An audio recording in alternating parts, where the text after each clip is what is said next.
네, 16장의 말씀을 함께 우리가 살펴보기를 원합니다. 불완전한 사명자라는 제목인데요. 우리 흔히 하는 말로 이렇게 서툰 목수가 무슨 탓한다? 연장 탓한다. 명필은 붓을 따지지 않는다. 또 장인은 도구를 따지지 않는다. 이런 말이 있습니다. 그런데 실제 생활에서 보면은 아주 정말 마스터, 아주 명장은 이렇게 도구를 안 따질 줄 몰라도 그냥 평범한 사람들은 또 어느 정도 이렇게 좀 실력이 있는 사람들은 좋은 도구를 찾는 것 같습니다. 아마 그 문제가 있는 도구를 아마 써보시면서 불편함을 아마 느껴보셨을 거예요. 부엌에서 칼질을 하는데 칼이 잘 말을 안 듣는다. 굉장히 힘드시죠. 또 못을 박는데 망치가 예를 들어서 그 머리가 헐거워가지고 왔다 갔다 한다. 그러면은 제대로 일을 할 수가 없습니다. 네, 오늘 말씀 속에서 16장에서 그 앞에 계속 14장, 15장에서 우리가 삼손을 살펴보고 있는데 삼손은 사사로 부르심을 받았고 또 이스라엘을 블레셋에게서 구원할 그런 사명을 받은 하나님께 바쳐진 헌신된 사람이었습니다. 하나님의 입장에서 보면은 그 하나님의 구원의 도구였습니다. 그러나 그는 정말 좋지 않은 도구, 문제가 있는 연장과 같았습니다. 그래서 불완전한 사명자였죠. 어떻게 불안했었는가? 오늘 말씀 속에서도 그 삼손의 그 불완전함이 여실히 드러나는데 먼저 1절로 20절까지 16장 1절로 20절까지 보면은 이 삼손의 타락한 모습이 그대로 드러납니다. 앞에 1절로 3절에서는 이 삼손이 가사의 기생을 찾아갔다라는 내용이 나옵니다. 16장 1절에 보시면요. 삼손이 가사에 가서 거기서 한 기생을 보고 그에게로 들어갔더니 사실 바로 앞에 15장에서 무슨 상황이 있었어요? 삼손이 딥나의 연인과 결혼한 그 상황에서 문제가 생기고 그것 때문에 블레셋 사람과 갈등이 생기고 또 여러 가지 그런 어려움이 있었습니다. 그런데 바로 그 앞에 15장 마지막에서 보면은 삼손이 블레셋 사람을 1000명을 때려 죽이고 그런데 이내 목이 말라서 죽게 되었습니다. 하나님께 부르짖습니다. 하나님 나 좀 살려주십시오. 하나님께서 은혜를 베푸셔서 그에게 아무것도 없는 그 빈들에서 물이 터져 나오게 해서 그 삼손이 목말라 죽게 되었을 때 그 삼손의 생명을 연장시켜 주셨습니다. 하나님의 은혜를 맛보았습니다. 그런데 그 다음에 이제 좀 삼손이 정신 차리고 하나님의 일을 할 만도 한데 그 다음에 나온 첫 구절이 바로 16장 1절 삼손이 가사에 가서 블레셋의 기생을 찾아갔더라. 그에게로 들어갔더라 하는 말은 가서 잠을 잤다는 얘기죠. 가사라는 지명이 나옵니다. 가사라고 하는 것은 바로 블레셋 성읍에 5성읍이 있는데 그 중에서 가장 남쪽입니다. 그러니까 이스라엘에게서 가장 멀리 있는 또 블레셋의 가장 중심이 되는 그런 도시인데 삼손은 그곳을 찾아가고 있습니다. 여전히 바뀌지 않은 삼손의 모습, 자기 눈에 좋은 대로 자기 욕심을 따라서 행동하고 있는 삼손을 다시 보게 됩니다. 또 바로 앞에 15장에서 블레셋 사람을 1000명을 죽였기 때문에 이 블레셋 사람이 얼마든지 자기를 노리고 있을 거라고 생각할 수밖에 없을 텐데 이 삼손은 그런 것에 아랑곳하지 않고 그저 자기 하고 싶은 대로 또 이 블레셋의 도시에 가서 기생의 집, 창녀의 집을 찾았던 것입니다. 아니나 다를까 삼손이 가사에 왔다는 소문을 듣고 이 블레셋 사람들이 삼손을 잡기 위해서 이제 매복하여 있었습니다. 그런데 16장 3절을 보니까 삼손이 밤중까지 누워있다가 그 밤중에 일어나 성문짝들과 두 문설주와 문빗장을 빼어가지고 그것을 모두 어깨에 메고 헤브론 앞산 꼭대기로 가니라. 헤브론은 다시 이제 유다, 이스라엘 땅으로 돌아왔다는 얘기입니다. 아마 지금 블레셋 사람들은 이 삼손이 지금 어느 집에 있는지 알지 못하니까 틀림없이 이 문을 통과할 것이다 하고 문 옆에 아마 매복하고 있었을 것 같습니다. 그런데 삼손은 그들 앞에서 그들 모르게 했는지 알게 했는지 모르지만 보란 듯이 그 문을 다 문설줄까지 다 빼서 기둥까지 다 뽑아서 그걸 다 들고 지금 이스라엘로 돌아갔다는 얘기죠. 상당히 거만하고 아주 의기양양하게 지금 또 자기 욕심을 채우고 블레셋 사람들 앞에서 아주 여유 있게 빠져나가는 삼손의 모습이 떠오릅니다.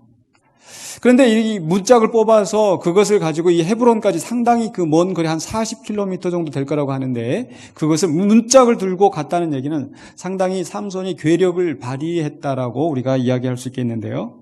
근데 여기서 이상한 것은 앞에까지 말씀 속에서 보면 항상 삼손이 그런 그 큰 능력을 발휘할 때 그 전에 무슨 일이 있었습니까?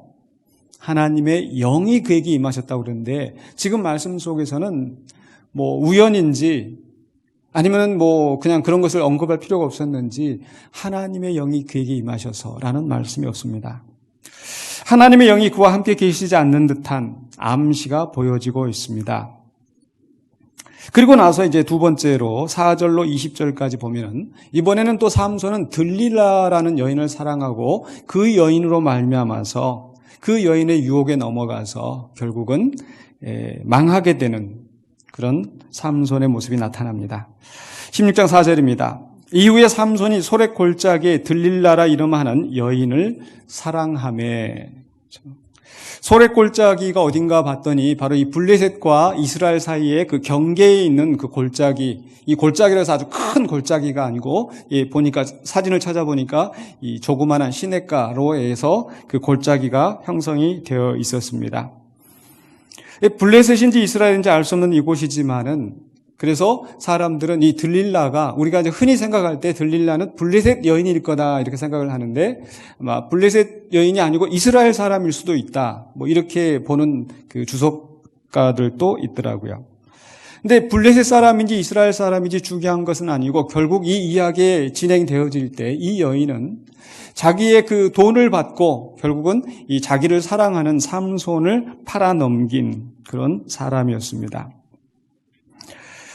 블레셋 사람들이 이 삼손을 이제 굴복시키기 위해서 삼손을 잡기 위해서 이번엔 들릴라에게 찾아와서 들릴라를 이제 매수를 합니다. 16장 5절에 삼손을 꿰어서 무엇으로 말미암아 그 큰 힘이 생기는지 그리고 우리가 어떻게 하면 능히 그를 결박하여 굴복하게 할 수 있을는지 알아보라. 그리하면 우리가 각각 은 1,100개씩을 내게 주리라. 은 1,100개 하면은 어마어마한 돈이었습니다. 그 다섯 왕들이 그 블레셋의 다섯 도시의 대표들이 은 1,100개씩 준다고 하였으니까 엄청난 돈을 가지고 지금 들릴라를 매수하고 있습니다. 그 다음에 이제 6절에 가서 보면은 아니나 다를까 이제 이 들릴라가 삼손에게 가서 당신의 힘이 도대체 어디서 나온 것인지 그리고 또 결정적으로는 어떻게 하면은 능히 당신을 결박하여 굴복하게 할 수 있을지 내게 말하라. 상당히 당돌한 질문이었습니다. 당신의 힘의 비밀이 어디야? 여기까지만 물어도 상당히 좀 그 곤란한 질문이었을 텐데 어떻게 하면 당신을 굴복시킬 수 있을지 알려달라. 아마 삼손은 장난삼아 이 질문을 들었을 것 같습니다.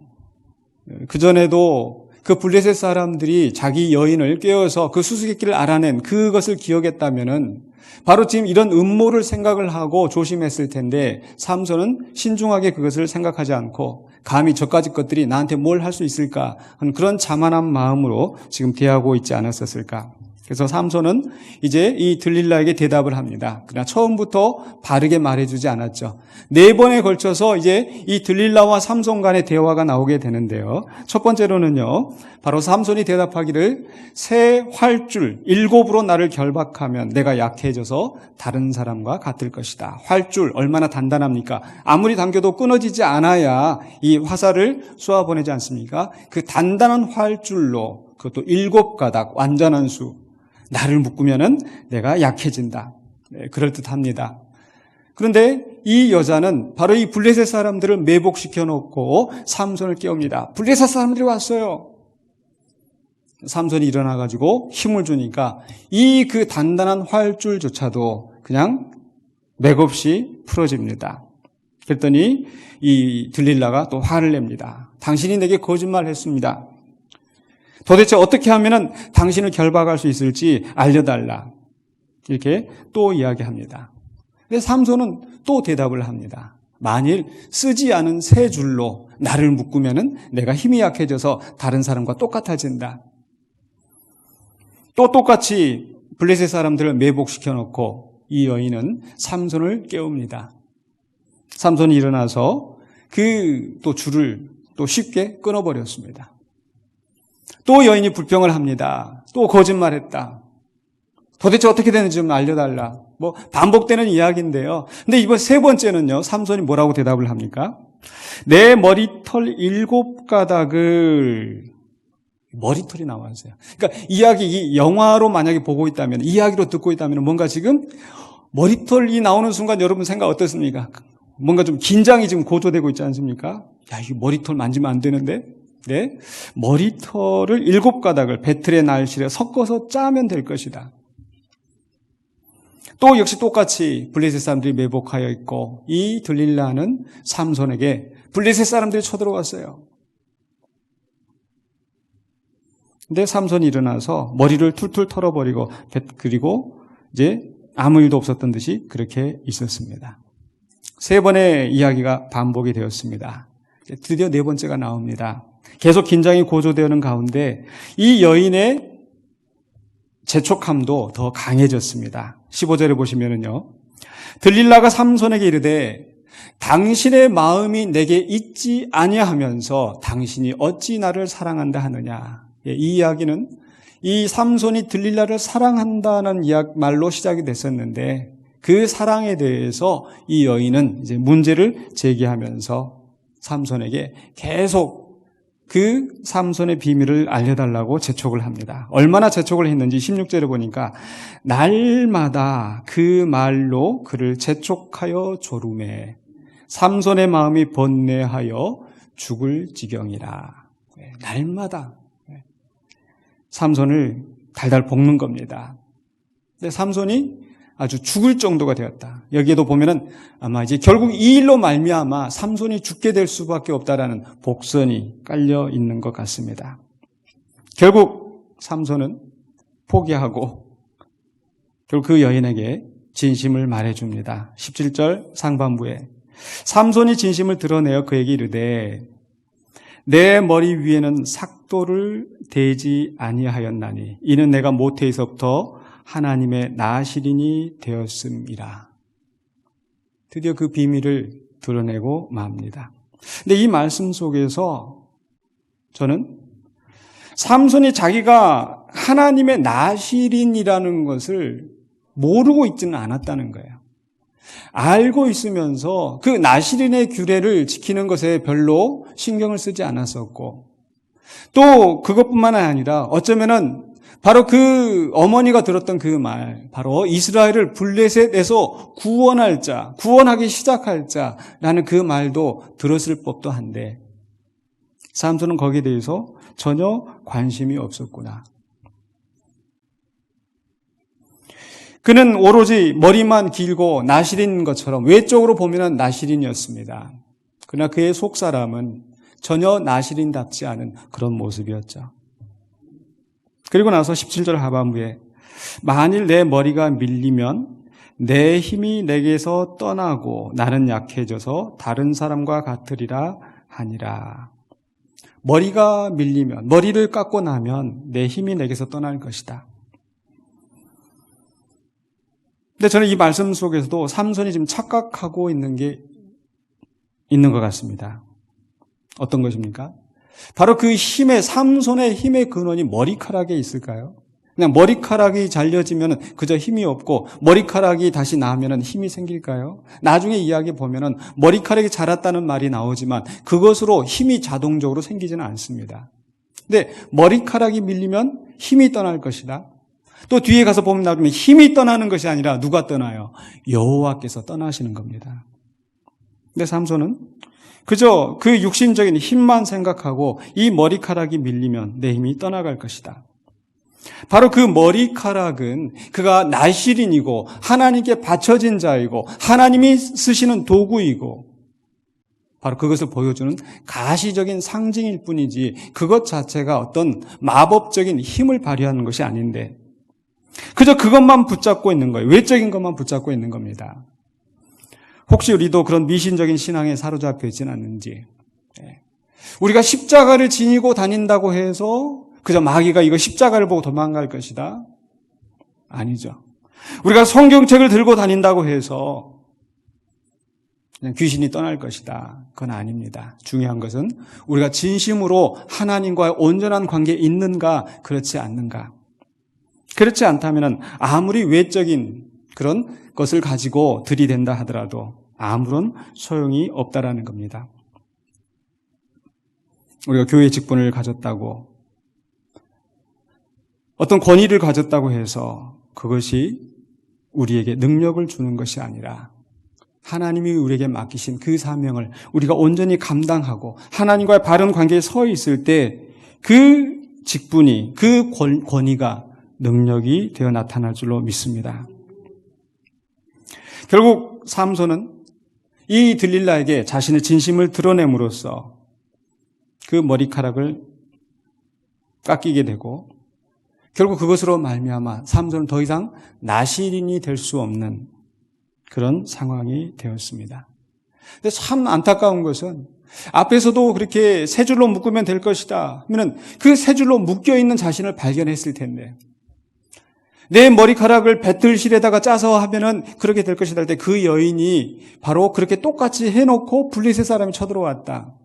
그런 일이 3번이나 반복되었음에도 불구하고 삼손은 내가 이 이야기를 하면 저 여자가 내 머리카락을 밀고 또 그런 짓을 할 수 있다라는 것을 상상을 못한, 생각을 못한 건지 아니면은 그냥 될 대로 되라고 했던 것인지. 어쨌든 삼손은 그 여인에게 결국 진실을 말하고 머리카락은 잘렸습니다. 이번에는 이 여자가 정말 삼손이 진심을 말하는 것을 알게 되고 블레셋 사람들에게 가서 이번에는 진짜다. 그 사람들도 이제는 아예 돈을 다 챙겨가지고 왔어요. 그리고 나서 삼손에게 블레셋 사람이 쳐들어왔다. 당신을 잡으려고 왔다.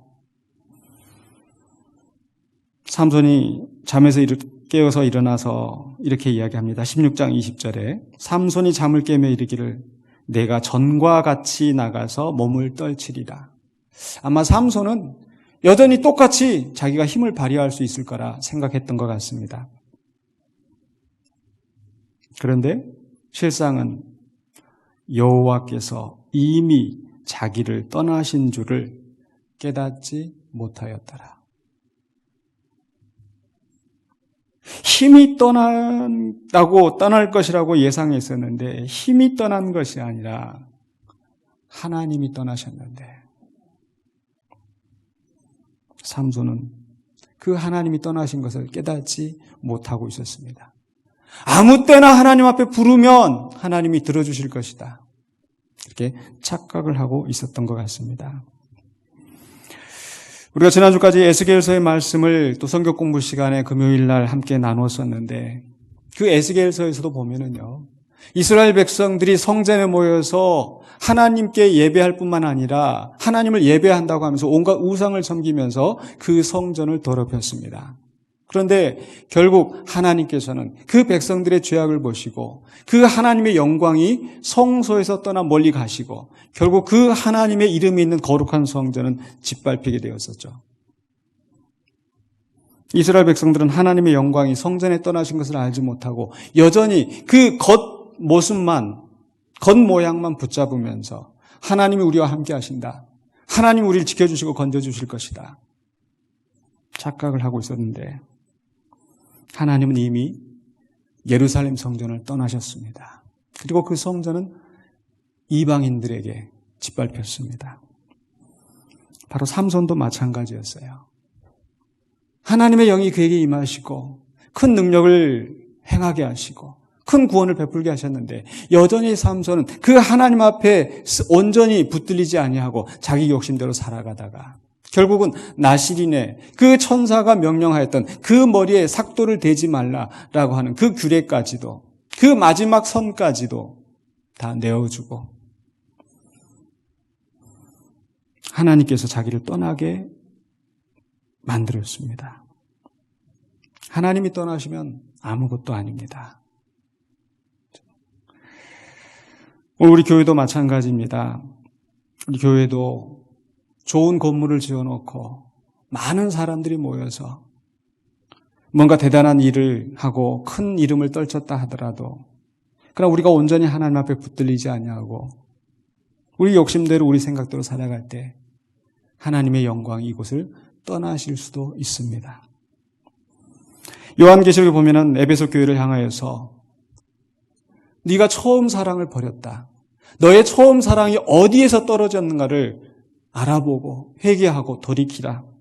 회개하지 아니하면 내가 촛대를 옮길 것이다.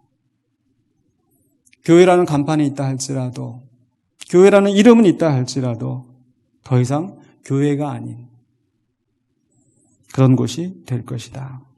오늘 우리는 이 말씀을 정말 엄중하게 받아들여야 될 줄로 믿습니다.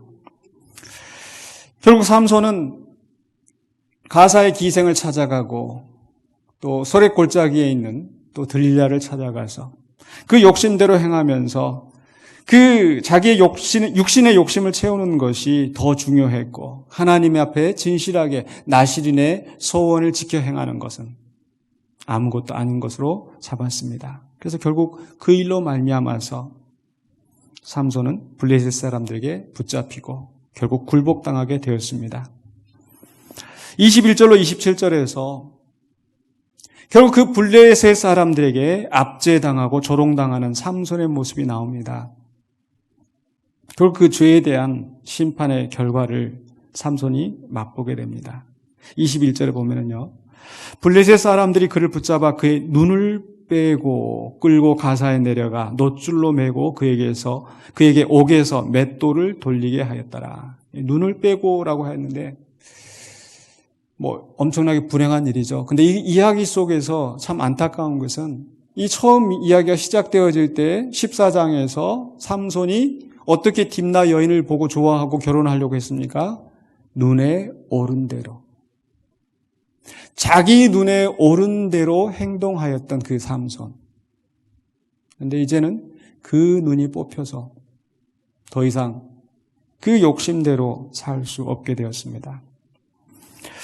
옥에서 맷돌을 갈게 하였다고 그랬는데 우리가 이게 성경 그 동화나 보면은 그 삼손이 굉장한 장사로 소개되고 있기 때문에 아마 그 맷돌도 큰 맷돌이 아니라 소나 그 나귀를 가져다가 이렇게 굴리는 맷돌 아마 그런 큰 맷돌을 삼손이 이렇게 돌리고 있는 모습이 나오는데 그 고고학자들, 역사학자들의 얘기로는 삼손의 시대에는 아직 그렇게 동물을 가지고 그렇게 맷돌을 돌리는 이런 게 발명이 되지 않았다는 거예요.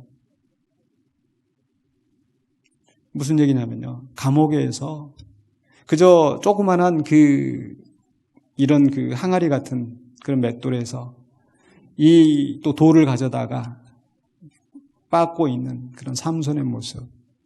그 시대에 그저 여자들이 부엌에서 주방에서 하고 있는 그 일을 지금 삼손이 감옥에 갇혀서 하고 있는 겁니다. 조롱당하고 있는 삼손입니다. 바로 이 삼손의 모습이 바로 이스라엘의 처지가 아닌가. 하나님께서 이스라엘을 택하시고 그들에게 가나안 땅을 약속의 땅으로 주시고 그 땅을 차지할 수 있도록 힘을 주셨는데 그들은 자기 욕심대로 살아가면서 결국은 이방인의 압제 가운데서 살고 있었습니다.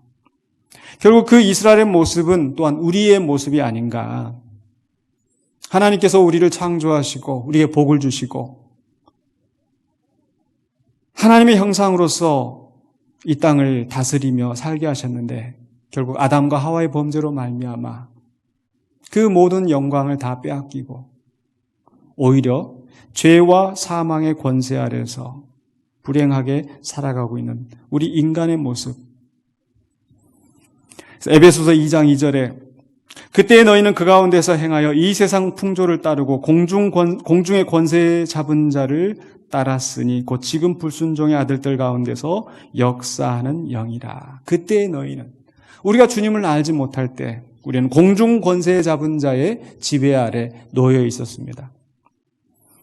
2장 3절에서도 전에는 우리도 너희뿐만 아니라 우리도 이방인들뿐만 아니라 유대인들도 모든 인간들이 다 어땠어요? 우리도 다 그 가운데 우리 육체 욕심을 따라 지내며 육체와 마음에 원하는 것을 하여 다른 이들과 같이 본질상 진노의 자녀였더니, 우리는 하나님의 진노를 받을 수밖에 없는 진노의 자녀였었고, 로마서 5장 14절에 있는 말씀처럼 그러나 아담으로부터 모세까지 아담의 본죄와 같은 죄를 지지 아니한 자들까지도 사망이 왕노릇하였나니.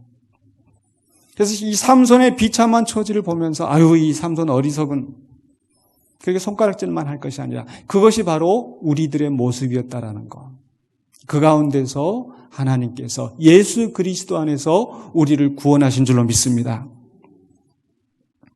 바로 이런 비참한 삼손이었음에도 불구하고 하나님께서는 그 삼손에게 다시 한번 기회를 주시는 것 같습니다.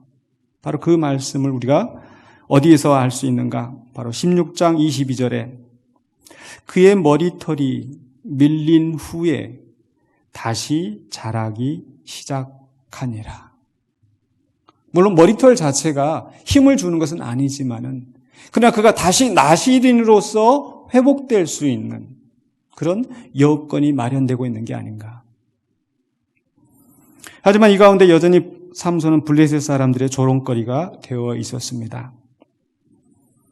이 블레셋 사람들이 이제 추수할 때가 다가와서 잔치를 하면서 그 전에 그 삼손이 그들에게 했던 그런 재산의 피해, 인명의 피해, 이제는 그 삼손을 우리가 옥에 가두고 이게 풍성한 추수를 맞이하게 됐는데 가만히 있을 수가 없다. 그러면서 그들이 잔치를 하면서 하는 이야기들이 16장 23절에 블레셋 사람의 방백들이 이르되, 관리들입니다. 그 관리들이 우리의 신이 우리 원수 삼손을 우리 손에 넘겨주었다. 많이 들었던 얘기죠. 사사시대에 하나님께서 그 원수들을 이스라엘의 손에 넘겨주셨는데 이제는 그게 뒤집어져서 이방인들이, 블레셋 사람들이 우리의 신이 우리의 원수 삼손을 우리 손에 넘겨주었다 하고 다 모여 그들의 신 다곤에게 큰 제사를 드리고 즐거워하고, 이스라엘 백성이 블레셋을 점령하고 블레셋을 정복하고 그들을 쫓아내고 하나님께 제사하고 하나님께 영광 돌리는 이 시간에 오히려 이방의 신이 높임을 받고 하나님의 자녀는, 하나님의 사명자는 비참한 지경에 놓여 있는 이 현실. 24절에 보면 백성들도, 관리들만 그렇게 큰 소리 치는 것이 아니라 백성들도 삼손을 보았으므로 이르되 우리의 땅을 망쳐놓고 우리의 많은 사람을 죽인 원수를 우리의 신이 우리 손에 넘겨주었다 하고 자기들의 신을 찬양하며. 어쩌면 삼손이나 이스라엘 사람보다 블레셋 사람들이 더 나은 면이 있는 것 같습니다. 자기 신들을 섬기고 찬양하고. 근데 이 말씀 속에서 정말 우리가 통탄할 일은 삼손만이, 이스라엘 사람들만이 이런 조롱을 당하는 것이 아니라 실제로는 하나님이 조롱을 받고 계신다는 겁니다. 우리가 에스겔서에서도 봤었는데요. 그 이스라엘이 멸망함으로 말미암아서 하나님의 이름이 이방 가운데 더럽혀짐을 당하였다. 하나님의 이름이 훼손되었다. 결국 우리가 잘못 살면 하나님의 영광이 가리워지는데,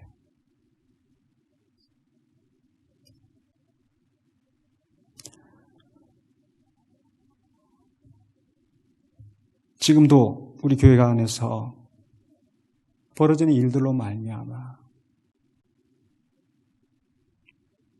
하나님의 영광이 가리워지는 것은 아닌지.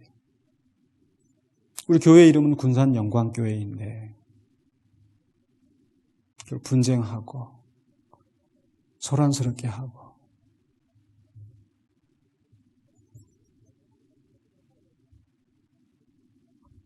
근데 그 가운데서 하나님의 영광이 훼손되어지는 가운데 삼손 역시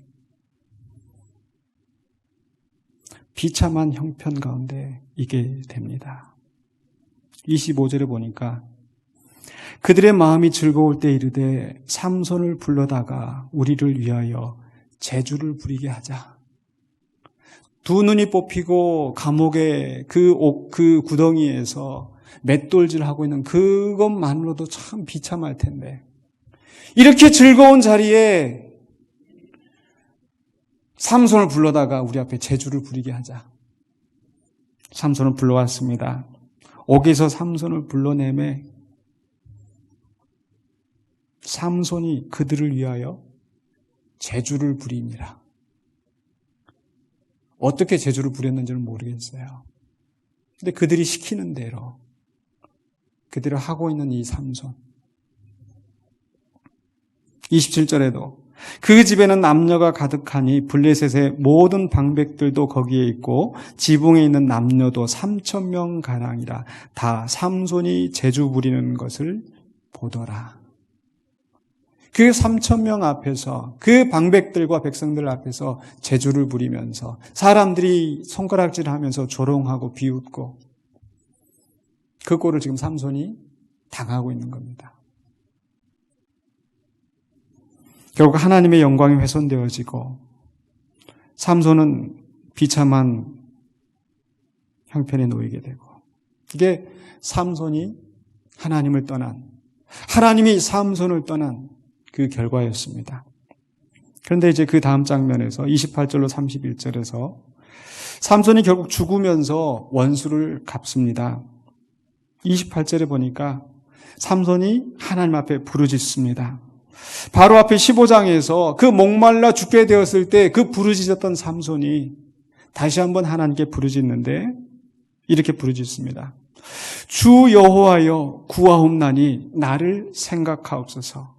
하나님이여 구하옵나니 한 번만 더 나를 강하게 하사 나의 두 눈을 뺀 블레셋 사람에게 원수를 단번에 갚게 하옵소서 하고, 두 눈이 뽑힌 상태에서 그 조롱의 소리를 다 드러내면서 정말 그 한 맺힌 그 가슴으로 하나님 앞에 부르짖는 삼손. 정말 이제는 하나님밖에 의지할 수 없는 그 밑바닥에서 하나님께 부르짖습니다. 그래서 이야기의 끝은 30절에 삼손이 이르되 블레셋 사람과 함께 주기를 원하노라 하고 힘을 다하여 몸을 굽히매 그 집이 곧 무너져 그 안에 있는 모든 방백들과 온 백성이 덮이니 삼손이 죽을 때 죽인 자가 살았을 때 죽인 자보다 더욱 많았더라. 결국 그 블레셋 사람들과 함께 삼손은 그 자리에서 이제 죽었습니다. 이 말씀 속에서도 우리가 분명하게 깨달을 수 있는 것은 머리털이 자랐다고 해서 삼손이 그냥 힘이 자동적으로 생긴 게 아닌 거죠. 머리털이 자라서 이제 나시린으로서 다시 회복될 수 있는 그 위치에서 하나님 앞에 부르짖었을 때 하나님께서 그의 권능을 주시고 하나님이 개입하셔서 그 블레셋 사람을 치셨습니다. 그 결과 삼손이 살아있을 때 죽인 사람들, 앞에 보면 30명을 죽이고 1000명을 죽이고, 근데 지금은 3000명이 모여 있는데 그 3000명을 그 순간에 다 죽였다라는 거죠. 결국 블레셋을 치고 이스라엘을 구원하시려는 그 하나님의 계획, 삼손을 통한 바로 그 삼손의 목적을 하나님께서 이루셨습니다. 그리고 나서 16장 31절에 보니까 소라와 아스다올 사이에 삼손이 그 마하네단이라는 곳에서 장사되었다라고 했는데, 이 말씀은 바로 14장 마지막 부분에서 13장이네요. 13장 25절에서 소라와 에스다올 사이 마하네단에서 여호와의 영이 그를 움직이기 시작하셨더라. 소라와 에스다올 사이, 하나님의 영이 그를 움직이기 시작해서 그의 삶을 인도하셨는데, 그러나 그는 제 멋대로 살다가 결국 그 소라와 에스다올 사이에서 장사됨으로 이 이야기는 마무리가 되어지는 거죠. 참 아이러니입니다. 결국 이 말씀을 통해서 우리가 또 깨닫는 것은 바로 이 삼손의 연약함, 그 결점에도 불구하고 하나님은 삼손을 완전히 버리지 아니하시고 바로 삼손을 통하여 이루고자 하시는 하나님의 뜻을 이루셨다는 거죠. 만약에 하나님께서 그 삼손의 기도를 듣지 않으시고 삼손이 그 감옥에서 비참하게 죽었더라면 더 불행했을 겁니다. 그러니까 적어도 그는 이 블레셋 사람들을 치시려는 하나님의 계획을 이루게 되었습니다. 사실 삼손 자신은 이 하나님의 구원 계획에 전혀 관심이 없었던 것 같아요. 그 마지막 순간까지도 하나님, 내가 이 블레셋 사람을 치고 하나님의 뜻을 이루겠습니다, 그렇게 하지 않고 어떻게 했어요? 내 눈을 뺀 이 블레셋 사람들에게 원수를 갚게 하옵소서. 원수 갚는 일에만 집중이 되어 있던 삼손. 자기 사명이 무엇인지도 모르고 또 그 일을 통해서 하나님이 어떤 일을 이루시는지도 모르고 그저 자기 욕심만 따라가다가 결국 비참하게 정말 한을 품고 죽어가던 그 삼손.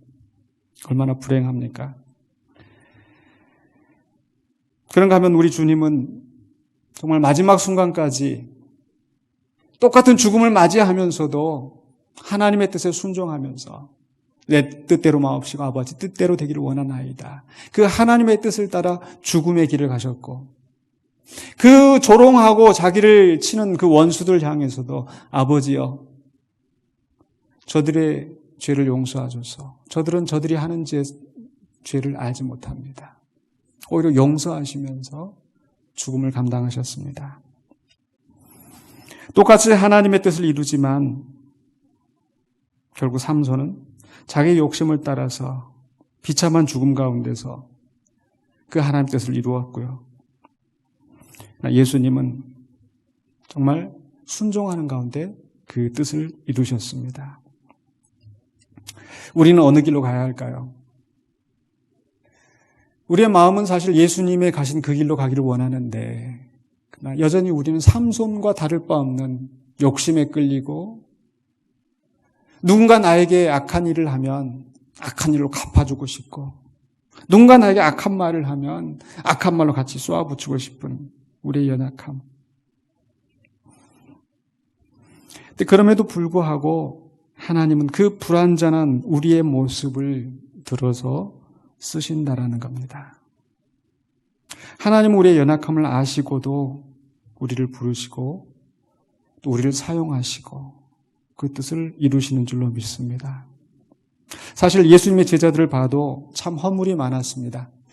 처음에 예수님께서 베드로를 부르시고 베드로와 안드레와 야고보와 요한 그 제자들을 부르실 때에 그 제자들이 정말 주님을 배반하고 떠날 줄 모르셨을까요? 그 제자들이 주님과 함께 고난의 길을 가지 않고 누가 왼쪽에 누가 오른쪽에 누가 큰가 다투는 그런 심성이 있는 것을 주님이 모르셨을까요? 불러놓고 나서 정말 너희들 이럴 줄 몰랐다. 내가 실망했다. 그러지 않으셨을 것 같아요. 처음부터 아셨지만 그러나 그 연약한 자들이라 하더라도 주님께서 포기하지 아니하시고 끝까지 붙잡고 가신 줄로 믿습니다. 그렇기 때문에 우리 모두가 하나님 앞에 부르심을 받은 자로서 나의 불완전함, 나의 연약함을 핑계로 이 소명을 거부할 수 없다라는 것을 우리는 깨달아야 합니다. 나 같은 사람이 나는 못해. 나는 연약해. 우리 자신을 보면 그 정욕과 죄악에 물들어 있는 우리들의 모습이지만 하나님이 들어서 쓰시기 때문에 또 다른 면으로 하나님께서 나를 들어서 사용하시고 주님의 뜻을 이루신다고 해서 나의 그 불완전함, 나의 그 연약함을 정당화할 수 없다라는 것. 삼손은 또 그에 합당한 또 고통을 지지 않았습니까? 그렇기 때문에 우리는 한편으로 정말 나의 연약함에도 불구하고 나를 사용하시고 주님의 뜻을 이루시는 그 하나님을 바라보면서 헌신한 우리가 되어야 되겠고요. 다른 한편으로 또 주님의 일을 감당하면서 교만하거나 방종하지 않도록 항상 겸손히 또 근신하며 주의 뜻을 감당해야 될 줄로 믿습니다. 그래서 비록 우리는 연약하지만 어제보다 오늘이 더 낫고 오늘보다 더 내일이 더 나은 그런 사명자의 삶을 살아야 될 줄로 믿습니다. 우리 힘으로는 할 수 없지만 주님께서 하시는 줄로 믿습니다. 그래서 우리의 말씀 빌립보서 1장 마지막 말씀 보면서 마무리하려고 합니다. 빌립보서 1장 3절로 5절에서 사도 바울은 내가 너희를 생각할 때마다 나의 하나님께 감사하며 간구할 때마다 너희 무리를 위하여 기쁨으로 항상 간구함은 너희가 첫날부터 이제까지 복음을 위한 일에 참여하고 있기 때문이라.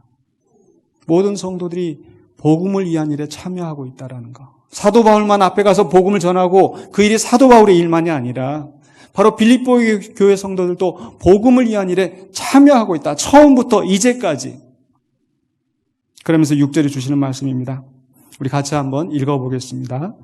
너희 안에서 착한 일을 시작하신 이가 그리스도 예수의 날까지 이루실 줄을 우리는 확신하노라. 우리 하나님께서 우리 안에서 착한 일을 시작하셨습니다. 주님을 알게 하시고 교회 안에서 여러 직분을 맡기시고 공동체 안에 한 일원이 되게 하시고 주님께서 이 착한 일을 시작하시고 그리스도 예수의 날까지 이루실 것을 믿고 함께 복음에 참여하시는 저와 여러분 되시기를 주 이름으로 축원합니다. 기도하겠습니다. 사랑해 주 하나님, 우리는 연약하고 부족하지만 또 우리를 붙드시고 우리를 통하여서 하나님의 일을 이루시는 하나님의 은혜를 생각합니다. 우리 자신을 돌아볼 때 아무런 소망이 없다 할지라도 우리 안에서 착한 일을 시작하신 그 주님께서 우리를 통하여 하나님 놀라운 역사를 이루실 줄 믿고 우리가 헌신하며 또 주님의 뜻을 분별하며 나아가는 우리 모두가 되게 하여 주시옵소서. 예수 그리스도 이름으로 기도하옵나이다. 아멘.